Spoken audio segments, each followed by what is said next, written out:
إذا بروفيسور شكيب عبد الفتاح، بصفتكم عضو اللجنة العلمية، بغينا نوضحوا للمشاهدين الكرام في البداية ديال النقاش معك بروفيسور، هو أنكم أنتم كخبراء متتبعين للحالة الوبائية في المغرب، أننا أنتم اللي تتعطيو الأرضية الملائمة الباقي الوزارات والحكومة كلها، خاصة وزارة الداخلية، باش أنها تخفف الإجراءات أو تشدد الإجراءات. بغينا المغاربة يفهموا هذه القضية بأنكم راه الأمر ماشي اعتباطي، راه ماشي قضية وزارة الداخلية ترشق للسيد الوزير وسدوا على عباد الله، ترشق للسيد الوزير وتلقوا شوية للناس، لا، راه انتم اللي تتعطيو داك الشيء علمي دقيق باش تبنيو القرارات، باش الداخلية تبني القرارات ديالها. شكرا. اللجنة العلمية فعلا هي مكونة من عدد ديال الفعاليات وديال الخبراء المغاربة، فيهم خبراء ديال علم الأوبئة عندهم إمكانية باش يتبعوا الحالة الوبائية وكيعطيو نصائح أو توصيات، بعبارة أوضح، توصيات لجميع المتدخلين وجميع الآخرين في هذه الإجراءات. وفيها الناس اللي في الميدان، يعني أساتذة في الميدان، يعني هما اللي كيداويو المرضى ديال الكورونا، وفيها البيولوجيين، وفيها الناس اللي كيتبعوا ما يسمى بالسلالات المتحورة. إذا كاين بزاف ديال العوامل اللي كناخذوها بعين الاعتبار، يعني كل خبير كيعطي الرأي ديالو. عندما يطرح السيد الوزير، وزير الصحة، سؤال على اللجنة العلمية، مع العلم أن اللجنة العلمية كتدير اجتماع كل أسبوع وكتناقش المواضيع، سواء المواضيع الآنية أو المواضيع المستقبلية. يعني مثلا نقدروا الأسبوع المقبل نقدروا مثلا نبداو نتناقشوا على العيد الكبير، شنو هما الإجراءات اللي يقدروا يتخذوا مثلا في العيد الكبير. كما قلت، هاد التوصيات كلها نابته كما قلت، تفضلتي وقلتيها، على دراسات علمية ميدانية، ماشي فعل. هذه التوصيات كتعرض على مستوى أعلى، يعني بالنسبة للوزارة ديال الصحة ووزارة ديال الداخلية ووزارات أخرى إذا تطلب الأمر، سواء وزارة الخارجية أو وزارة الأوقاف أو وزارات أخرى. وكاين لجنة أخرى كبر من اللجنة العلمية كتاخذ بجميع يعني هذه التوصيات، سواء التوصيات ديال اللجنة العلمية أو توصيات أخرى، وكتاخذ القرار النهائي لصالح المغرب. جميل. أنا تعمدت أننا نوضحوا في هذه النقطة هذه ونبينوها للمواطن المغربي. علاش؟ باش ما يبقاش يظن بأنه حتى نسمع واحد المصطلحات في الشارع، ومثلا وسدوا علينا. لا يا أخي، راه ماشي يسدوا عليك، راه الأمور مضبوطة علميا بأرقام إلى آخره. راه ما تتخذ قرار حتى يدرس من جميع الزوايا ومن جميع الجوانب وبمعطيات علمية دقيقة عاد باش يتخذ القرار. فالقرار اللي اتخذ ديال تخفيف الإجراءات، نعم، إلا سمحتي لي غير هذه الكلمة باش نجاوبوا عليها. سدوا علينا، حنا ماشي سدينا على المغاربة، حنا راه خايفين على المغاربة، صح، من المرض ومن الموت. مع العلم أن الأعمار بيد الله، هذا شيء مفروغ منه عفوا، ولكن احنا خايفين من تجاوز ديال الطاقة الاستيعابية ديال المستشفيات، صح، خايفين من ارتفاع ديال العدد ديال الحالات. فكل إجراء احنا كناخذ بعين الاعتبار حاجة وحدة، هي الصالح العام، يعني الصالح ديال المواطنين المغاربة والصالح ديال المغرب. هذا هو الهدف الأساسي ديال جميع الإجراءات اللي كنتاخذوها. صحيح. بروفيسور شكيب عبد الفتاح، العنوان راك تشوفوا أمامك على الشاشة: تخفيف الإجراءات بين الإطمئنان والحذر. وهذه كلمة مهمة ملي تنتكلموا عن الحذر. فمن خلالكم بروفيسور شكيب، بغينا نوصلوا للمغاربة بأن تخفيف الإجراءات لا يعني الحالة الطبيعية، لا يعني أننا رجعنا لحياتنا الطبيعية. تخفيف الإجراءات وفق المعطيات الوبائية، ولكن لابد أنه يكون فيه الحذر. من خلالكم بروفيسور، هذا الحذر كي خصو يكون عند المغاربة باش ننجحوا هذا الرهان هذا؟ إذا سمحتي غادي نشرحوا واحد الحاجة اللي مهمة كنتناقشوا عليها كل أسبوع في اللجنة العلمية، هي الحالة الوبائية. الحالة الوبائية أي العدد ديال الحالات، العدد ديال الموتى، والعدد ديال الأسرة المملوءة في الإنعاش، وجميع المعطيات اللي كتعطيهم وزارة الصحة بصفة يعني كل يوم. هذيك الحالة هي نتيجة ديال عدد ديال الناس اللي كيتعادوا، لأن الفيروس كيدور ما بيناتنا. نعم. فإذا إلا شفنا بأن العدد نقص، راه هذا نتيجة يعني فعلية ديال التزام المغاربة بالحجر مثلا الليلي اللي كان مثلا في رمضان، نعم. أو بالإجراءات إلى حيدنا الحجر الصحي. فإلى مثلا دابا حيدنا الحجر الصحي، بقات الإجراءات كانت تخفات، ودابا الإجراءات هي تخفات أكثر. فإلى الناس حافظوا على التباعد الجسدي، وعلى استعمال الكمامات، وعلى غسل اليدين بالماء والصابون، جميع التجمعات اللي سمحت بها وزارة الداخلية سواء في المسارح أو في الأعراس أو في الشواطئ أو في المواصلات، مع احترام هذيك النسبة المئوية اللي مهمة، لأن عندها هي نتيجة واحد الدراسة علمية، ماشي كتعطى غير بحال هكاك 70% 75% 40%، هذاك الشيء علمي. فالناس إذا احتفظوا على هذه الإجراءات في خلال هذه المناسبات، الحمد لله غادي يكونوا بخير وعلى خير. ولكن إلا ما احتفظوش عليهم، ولا بد غيطلعوا العدد ديال الحالات، ومن غادي يطلعوا العدد ديال الحالات فبالطبع عاود يطرح لنا السؤال: ما العمل؟ حنا ما عندناش طرق كثيرة باش العمل اللي غادي يكون هو عودة بعض الإجراءات مثلا اللي غادي نعاودوا نديروها. حنا ما بغيناش نوصلوا لهذه المرحلة، بغينا المغاربة على الأقل هذه السنة يعيشوا بخير وخير، في الصيف مثلا يستقبلوا الأحباب ديالهم اللي في الخارج، يديروا المناسبات العائلية ديالهم، الأعراس والمناسبات وهذا، ويمشيوا في العطل ديالهم. فالله يجازيهم بخير في هذا الشيء كل شيء. يحافظوا لنا غير على الإجراءات، إذا حافظوا لنا على الإجراءات وبقاو الحالات يعني في هذا المستوى اللي عندنا اليوم 5-3 ديال الحالات ديال الوفيات، وما بين 6 حتى ل 7% ديال الأسرة الإنعاشي اللي هي المملوءة لاقت، فغنكونوا حنا شاكرين لهم، وغادي يكونوا ما مضطرنيش نديروا حتى شي إجراء آخر. غادي يبقى إن شاء الله هذا الإجراء حتى نشوفوا ربما كاين واحد شوية ديال الإجراءات اللي غتكون فيها عدد كبير. ما نظنش غادي تكون إجراءات ديال الحجر، ولكن غادي تكون غير يعني توصيات للمواطنين ونصائح للمواطنين باش يدوزوا ان شاء الله العيد الكبير بخير وعلى خير. ان شاء الله ان شاء الله. بروفيسور، ملي تنتكلموا على دائما في اطار الاجراءات، ودائما في اننا نكونوا حذرين اكثر باش نمشيو مزيان، من بين الاشياء اللي مساهمه في تخفيف الاجراءات كذلك هو عمليه التلقيح اللي غدا الحمد لله بطريقه جيده وكما ننتظرها. فقط نتمنى من الله سبحانه وتعالى أن يبقى التزود باللقاحات غادي في المستوى اللي غادي فيه. ولكن كاين واحد المفهوم، اسمح لي الله يخليك على هذه المسألة هذه لأنها مهمة بزاف. تفضل. غير نشرحوا بتفصيل المغاربة اشنو وقع. نعم. الحمد لله اليوم عندنا العدد ديال الملقحين مثلا اللي عندهم أكثر من 75 سنة، تقريبا 95% ديالهم كلهم تلقحوا. جميل. فإذا الشريحة هذه كلها الحمد لله احنا مهنين منها. الناس اللي عندهم مثلا ما بين 64 حتى 64 سنه تقريبا 90% كلهم تلقحوا. فاذا هذو كلهم مهنين منهم. اشنو مهنين منهم؟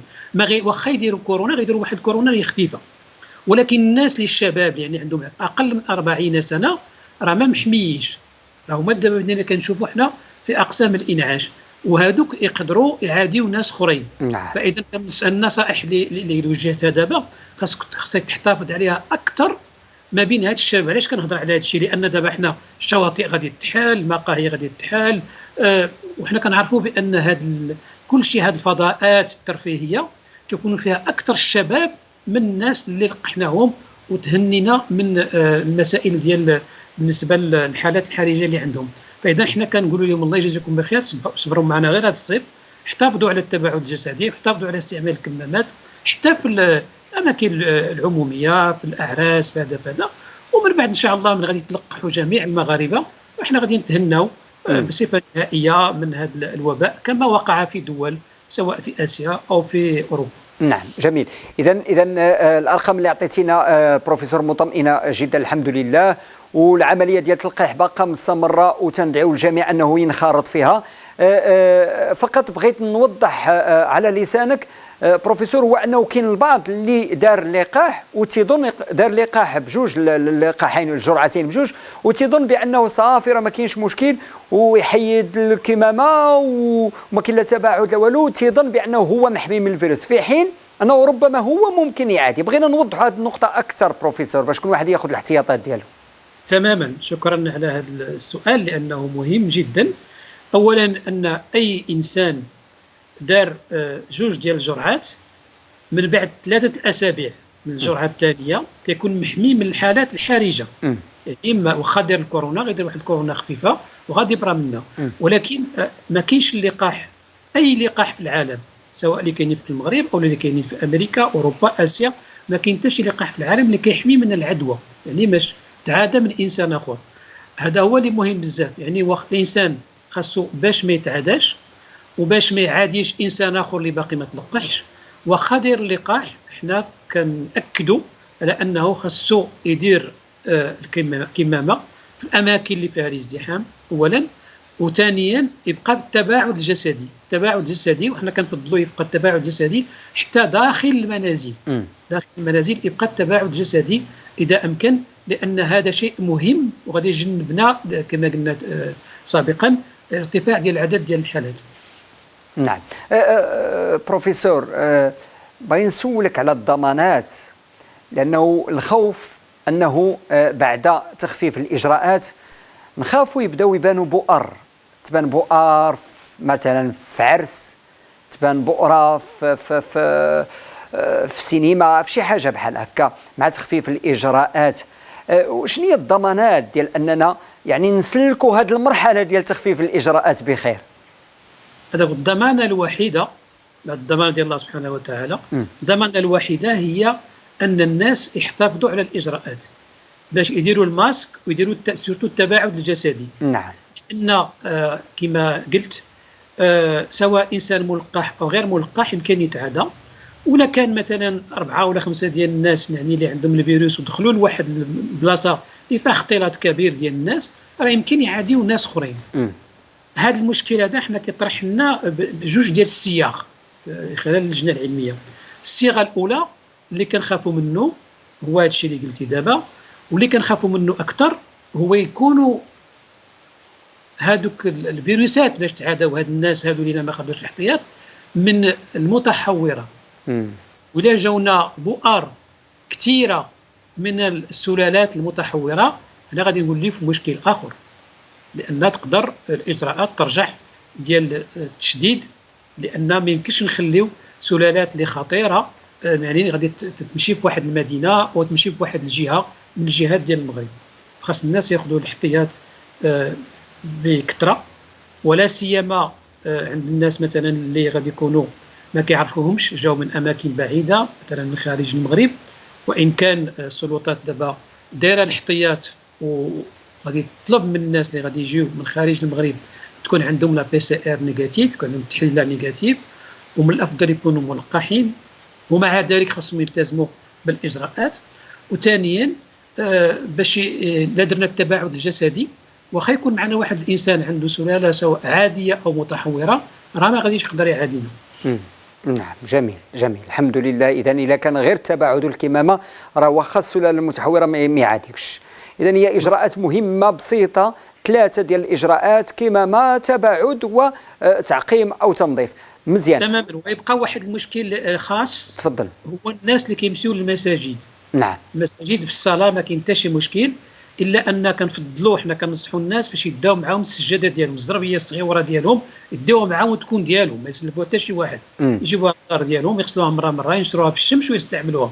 ثانيا ما يتوضوش المساجد، لان ثبت علميا بان الوضوء هو طريقه من طرق انتقال العدوى. فاذا يتوضوا في الدور ديالهم، يمشيو موضين ومن غادي يوصلوا تما. الا بقاو موضين هذا الشيء اللي كاين ما كاين حتى مشكل. الا شي انسان مثلا تعطل في الطريق ولا كان شي حاله صحيه خاصه مثلا ما انقض الوضوء، فغادي يدير التيمم وغادي يصلي، لان عنده العذر، لان هنا حنا في حاله وباء، وفي الوباء كاين المسائل اللي خصها تتخذ بعين الاعتبار. نعم. بروفيسور، قبل ما نختم معاك، سبق وتكلمتي على البيسيغ. بالنسبه للناس اللي غادي يجيو من برا. وحنا تنعرفوا الان حنا في شهر 6 وان شاء الله الصيف هذا وعودة المغاربة من الخارج، وكاين حديث على فتح الأجواء المغربية عبر مراحل بالتدريج. نبداو بالمرحلة اللي تتهمنا أكثر اللي هي عائلتنا بالخارج. هناك من يتحدث على البي سي ار، ما كاينش نقاش هادشي عارفينه، ولكن هناك من يتحدث على ما عرفتوش اشاعه ولا شنو هو، انه غادي يكون الحجر، يعني اللي غادي يجيو وغادي يديروا لهم واحد الحجر في شي بلاصه في اوتيل ولا شي حاجه لواحد المده عاد ممكن يمشيو يشوفوا اهلهم الى اخره. مدى صحه هذه الامور بروفيسور شكيب؟ لا هذه المساله ما كايناش.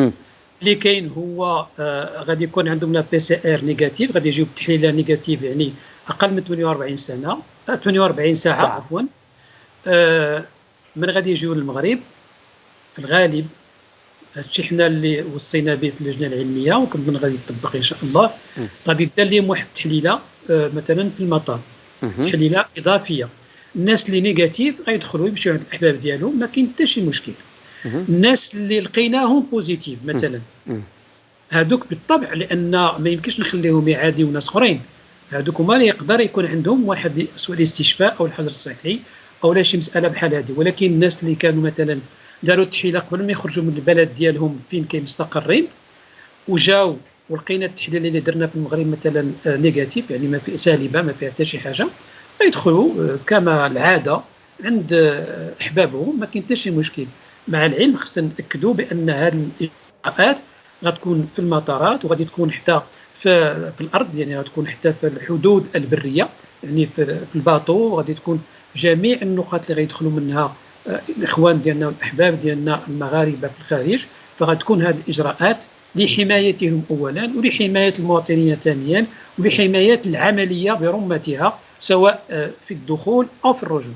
جميل. واش ممكن تكلموا على نفس الاجراءات اللي وصيتوا بها بالنسبه لمراحل اخرى ديال فتح الحدود الجويه والبحريه والبريه امام السياح الاجانب؟ واش نفس الاجراءات؟ تماما غادي يكون نفس تقريبا نفس السيناريو، الا انه كاين بعض البلدان اللي كنعرفوا بان فيها واحد الانتشار كبير ديال بعض المتحورات الخطيره. فهذوك غادي يكون عندهم واحد السيناريو خاص غادي تشوفوه من بعد.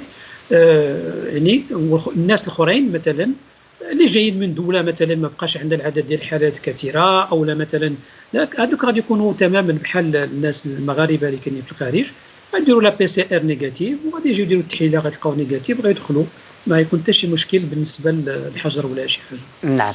بغيت نسولك بروفيسور على التحليله اللي غادي ديروا الناس في المطار، الجاليه المغربيه ولا غيرهم غادي يجيو، هو خصو يجيب معاه تحليله عندها على الاقل على الاكثر 48 ساعه، وغادي يدير تحليله في المطار او في الميناء الى اخره. هاد التحليله شحال ديال الوقت باش تخرج النتيجه ديالها؟ تحليله سريعه 10 دقائق تقريبا، 10 دقائق 15 دقيقه على اكثر تقدير. دونك هي سريعه، تحليله سريعه جدا. نعم. وغادي يكون تنظيم ان شاء الله، وغادي يكون يعني فوالا ان شاء الله. الله يوفق. وبالنسبه للعيد الكبير بطبيعه الحال هو سيكون مصحوب باجراءات ان شاء الله. تماما. العيد الكبير احنا ديما كنوصيو الناس باش ما يكونش هناك اختلاط كبير، باش ما يكون الانسان يقدر يعيد في داره مثلا وما يسافرش، من الافضل يعيد في الدار ديالو. هذه من ناحيه.